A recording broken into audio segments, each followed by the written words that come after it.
Iranian nuclear sites were only partially devastated, not entirely. Yeah, well, they said it was actually, the report said it could have been very, they don't know. I mean, they did a report.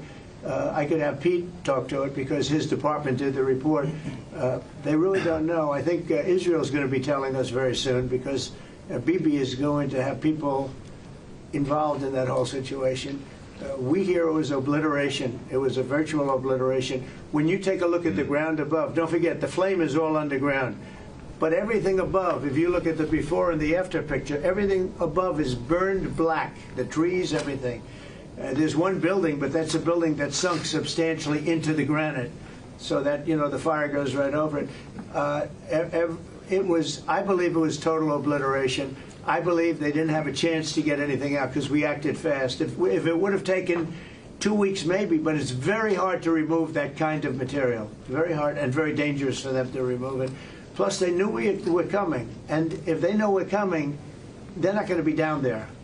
There aren't too many people that are going to be down there. Pete, do you have something to say about that? Well, Mr. President, when you talk to the people who built the bombs, understand what those bombs can do, and deliver those bombs, they landed precisely where they were supposed to, so it was a flawless mission. Flawless. Right down where we knew they needed to enter, and given the 30,000 pounds of explosives and capability of those munitions, it was devastation underneath Fordo. And the amount of munitions, 6 per location, any assessment that tells you it was something otherwise is speculating with other motives. And we know that because when you actually look at the report, by the way, it was a top secret report, it was preliminary, it was low confidence, all right? So this isn't, you make assessments based on what you know. They don't, it said it could be very devastating, very serious. Moderate to severe, and we believe far more likely severe and obliterated. So this is a political motive here. Was there a leak investigation?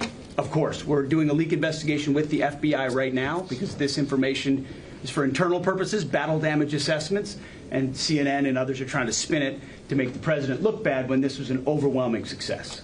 We had a tremendous success, and this is the New York Times. I call it the failing New York Times. It's going to hell. And CNN, which, as you know, very few people are watching. And you would think they'd do the opposite. You would think they'd want to say, this was an unbelievable success. And the thing that hurts me is it's really demeaning to the pilots and the people that put that whole thing together, the generals. That was a perfect operation.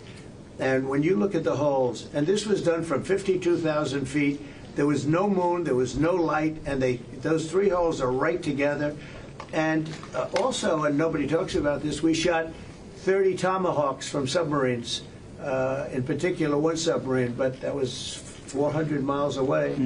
And every one of those Tomahawks hit within a foot of where they were supposed to hit, took out a lot of buildings that Israel wasn't able to get. We took them out with Tomahawks. We don't even talk about that. This was a devastating attack, and it knocked them for a loop. And, you know, if it didn't, they wouldn't have settled. If they had won, if we didn't take it out, they wouldn't have settled. Somebody mentioned that to me last night. If that thing wasn't devastated, they would have never settled. Marco, do you have something to say? No, first of all, on the stuff about the intelligence, this is what a leaker is telling you the intelligence says. That's the game these people play. They read it, and then they go out and characterize it the way they want it characterized, and they're leakers. This is the game they play. So that's number one. Number two, here's a fact. The conversion facility, which you can't do a nuclear weapon without a conversion facility. We can't even find where it is, where it used to be on the map. You can't even find where it used to be because the whole thing is just blackened out. It's gone. It's wiped out. It's wiped out. Then we dropped 12 of the strongest bombs on the planet right down the hole in 2 places. Everything underneath that mountain is in bad shape. And I refer you to the statement of the IAEA, Mr. Grossi. Yes. You know what he said? He said there was Iran, the way it looked the day before the attack, and what their nuclear program looks like now. 2 very different things. They are way behind where they were just 7 days ago. Now, anything in the world can be rebuilt, but now we know where it is. And if they try to rebuild it, we'll have options there as well. But all this leaker stuff, these leakers are professional stabbers. That's what they are. They go out and they read this stuff, and then they tell you what it says against the law, but they characterize it for you in a way that's absolutely false. There's no way Iran comes to the table if somehow nothing had happened. This was complete and total obliteration. They're in bad shape. They are way behind today compared to where they were just 7 days ago because of what the president did. Marco, can I just alert you to one other aspect? So the great thing is you took out the nuclear capability of Iran.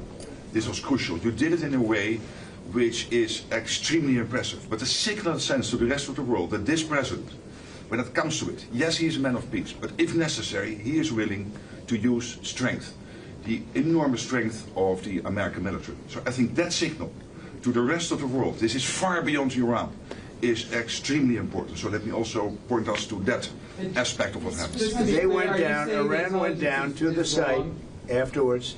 They said it's so devastated, and they settled when they saw what we did to it. And frankly, if we didn't do that, they would have had a lot of ammunition to keep going. They wouldn't have settled. Somebody brought that up, and 2 Iranians went down to see it, and they called back, and they said, this place is gone. So it's just fake news by CNN, which has got no ratings. It's a failed network. Anybody here from CNN, by the way? Because you're a really disgraceful network. MSNBC, I think, is actually worse. But they're all pretty bad. But yours is good, Katie, I'll tell you. Mr. President, You know what Marco reminded me that he did such a nice job there? It was 9 years ago I had to debate this guy. He was not easy. I think he even got better. But when you were into your little thing, I said, this is when I had to debate this guy. You think it's easy to debate him? It's not easy. How long